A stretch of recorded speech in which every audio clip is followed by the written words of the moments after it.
everyone. Thanks for joining me today on the Divine Messages podcast. My name is Karina and I'm a psychic medium out of Calgary, Alberta. Today's episode is all about spirit guides. I have so many people ask me about spirit guides all of the time, and I felt that doing an episode about them and learning how to connect to your own would be very helpful. In almost every episode, I talk about my own spirit team and guides because I truly can't do any of this kind of work without their help. One of the questions that comes up almost every single time is, who are my spirit guides and how do I connect with them? So first let me explain what they actually are. They are spiritual beings from the non-physical world. Some of them are ancestors and deceased loved ones that once walked the earth, and others are angels, guardian angels, and loving beings from the other side.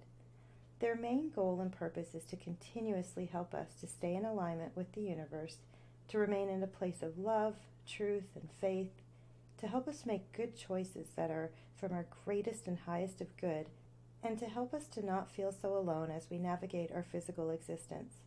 I always say that I crave solitude. I crave silence and peace because that's when I feel my spirit team the best. I never feel alone because they always make their presence known in my life, and I wanted to try to help you all feel that exact same feeling through this episode. Since I was a little girl, I always knew that I wasn't alone.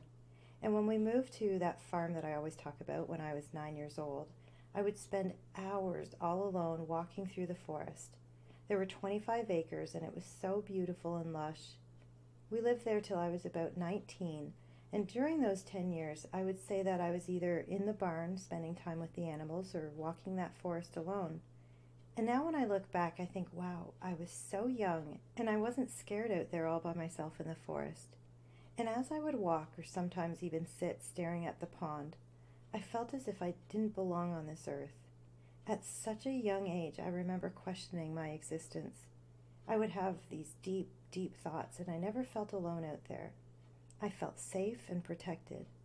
But the minute that I would go back into the house was another feeling.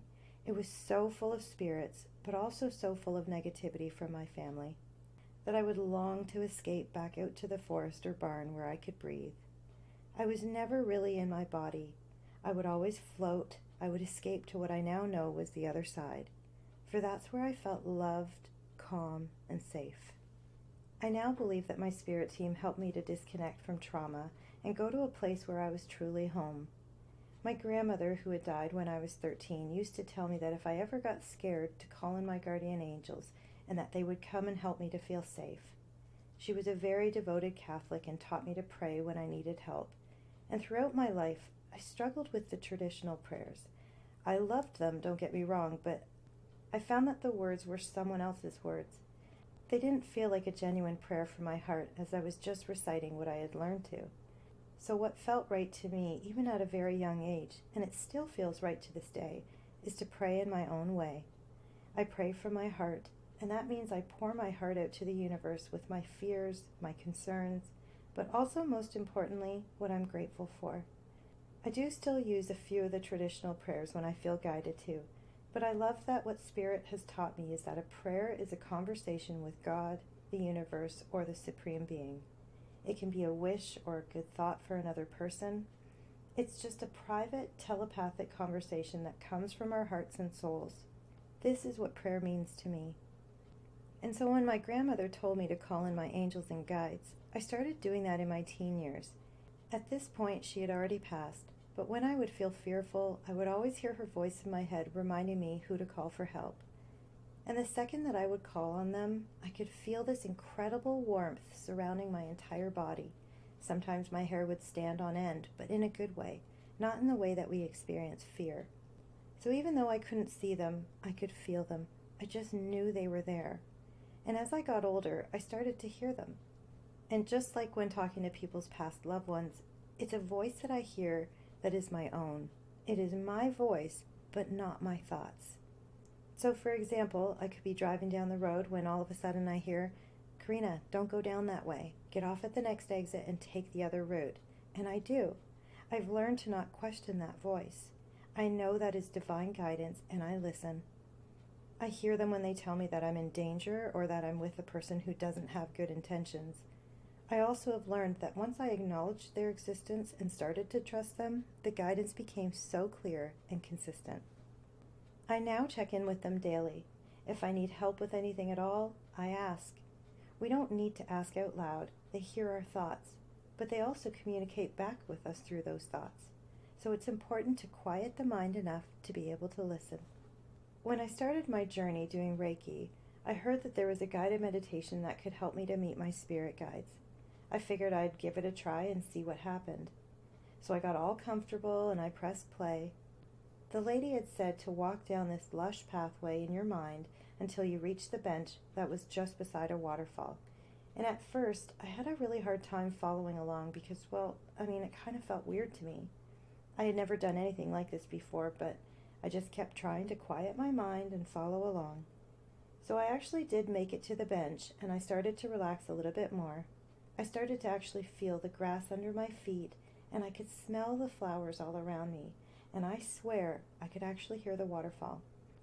And as I sat there, I followed the direction to just breathe and relax, and all of a sudden I saw the most incredible gray wolf with gorgeous blue eyes. It was so close to me, and I felt this incredible sense of love. It wouldn't take its eyes off me. We both sat there staring at each other, and I felt so calm. And as the meditation was coming to an end and she said to listen if we heard any names, I couldn't hear anything. I was pretty disappointed that I didn't get to hear anything, and as I went to shut the meditation off and close my laptop, I heard someone yell 2 names at me at the last minute. I heard Madone and Micaiah, and I sat there for a minute wondering if I was crazy. Was I making this up?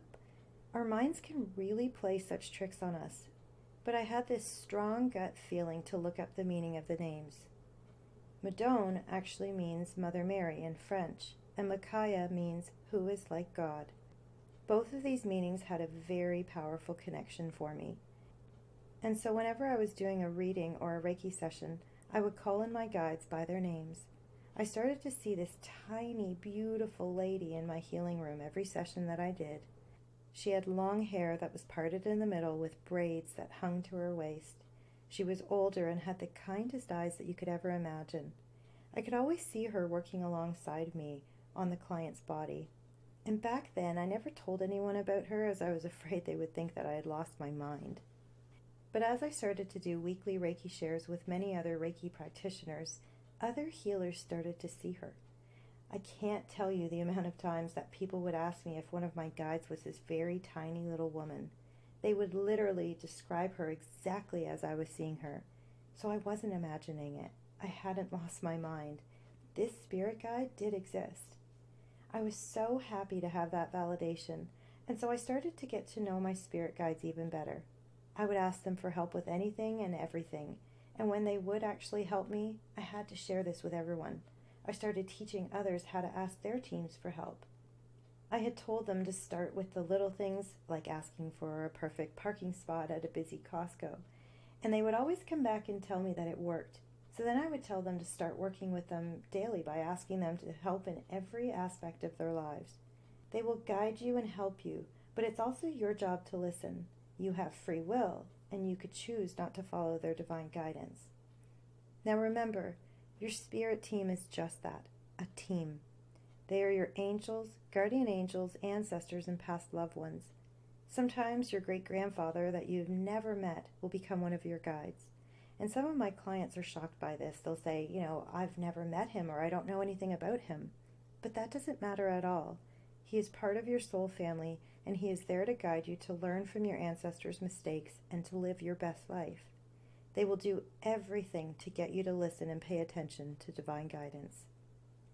So you may be wondering now, how do you connect with your spirit team? Well, the first thing I would say is start asking for help. This is the one thing that I remind people of on a daily basis. We have this incredible team of beings ready and willing to help, but they need your permission in order for them to intervene. And nothing is too big or too small to ask for. And we often try to control things ourselves in our life. But once you start asking your guides for help, the miracles start to happen. So start small. Ask them to help you locate a lost item, and then pay attention to the visions or the little voice inside your head guiding you to it. It really doesn't matter what you ask for. They will always do their best to help, but we also have to work as a team with them. For example, you ask them to help you find a job, but you don't actually apply for anything. That's not how it works. The key is to ask them to help you find that job, be open to their guidance, and apply for jobs that they guide you to. Make sense? And please never ever feel guilty. I know a lot of clients will say, but I feel bad asking for this or that. That's our egos stepping in there. Our spirit teams feel that there is nothing too big or too small that you can ask for. So please never feel guilty. People ask me all the time how to exactly talk to them. And I think most are afraid to feel silly by having a conversation with someone they can't see. But think of when you pray, or even when you do a to-do list in your head. You aren't usually saying those things out loud. You're saying them in your mind. Well, that's how you talk to your spirit team. When you ask them a question, sit back and wait for an answer. The best way I can explain it is this. You will ask the question, and when the answer comes, it will be in your own voice in your head, but not your thought. So, for example, I will ask my spirit team, should I take this highway? And I will hear either a yes or a no. But again, I hear that in my own voice in my head, but it's not my thought. Also, start by asking them to show you very clear signs so that you know it's them. They may show you a sequence of numbers on a clock or on a license plate or phone number. There are many ways that they can show you, and trust me, when you start asking for signs, they will be all around you. Once you start to trust those signs, asking for their help will become second nature. You can always sit with a pen and paper as well and relax your mind. You can put on some calm music, light a candle, smudge, and then call in your spirit team to be with you. Always ask your guides to come in from the greatest and highest of good. You can either ask some questions and just write the answers down, or simply let the pen move within your hand. Jot down any words or sentences that come to you, and then try to piece the puzzle together. Years ago, when I was approached to teach Reiki by a client, I was trying to resist it. I didn't want to teach because, well, I don't really know. I just kept pushing people away that had asked me to be their teacher, until finally one client said to me that she was moving out of the country in a month, and I had to teach her Reiki before she left. I even tried to push her away as well, but she wouldn't let me. And go figure, magically, 2 other people also wanted to take the course.